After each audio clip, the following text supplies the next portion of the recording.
Hi, in this question we have to solve simultaneous equations. The given equations are 2x plus 1 by 2y equals 13 and 3x plus 2y equals to 17. Now, let us name these equations as 1 and 2.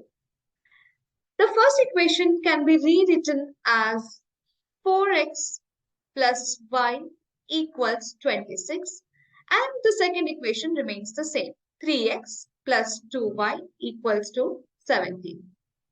Now, we solve the system of the simultaneous equations by method of elimination. Now, multiplying 2 to the first one, we do get 8x plus 2y is equal to 52, and 3x plus 2y equals to 70. 2 is multiplied to the first equation in order to make the coefficients of y same.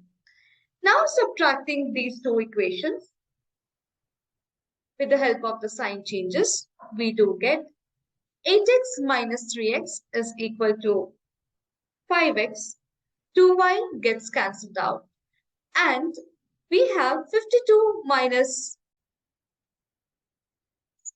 17 is equal to 35.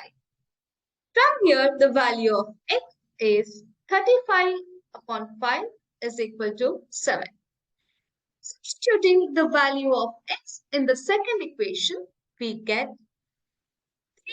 3 times 7 plus twice of y equals 17. That implies 3 times 7 equals 21 plus 2y equals to 17. From here, we get the value of 2y as 17 minus 21, which equals to minus 4. From here, we get the value of y as minus 4 by 2, which is equal to minus 2. Therefore, the solution of the given system of equations are x equal to 7 and y equal to minus 2. This is our desired answer. Hope the solution was understandable. Thank you.